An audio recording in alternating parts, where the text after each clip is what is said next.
It stopped because the IDF got control of the situation. The IDF, the Shabak, the security services, they're the ones who put an end to the Intifada. It was not as if the Palestinians decided to stop blowing us up, but rather we became all the more adept at being able to stop them from doing that, right?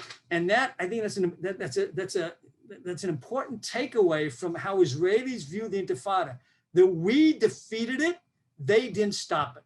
And why is that significant? It's significant because it means that the Israeli public, as much as they, God forbid, don't want another Intifada, right? They're not necessarily that afraid of it. I mean, they're afraid of it, but it's not something that makes you quake in your boots. Often we see that the Palestinians are always threatening, if you don't do this, there's going to be if you do this, there's going to be a third Intifada.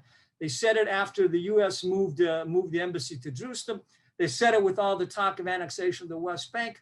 But to a certain degree, I think this is a hollow threat, because Israelis, to a large degree, I believe, think, you know what?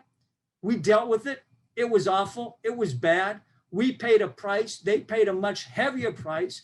The country survived. The country actually got stronger as a result of it. It was resilient, showed great resilience. And so a third Intifada, it's horrible, it's bad, but it's not something that's necessarily going to force the public, to force the government to do things that the government doesn't think it can do for the country's security.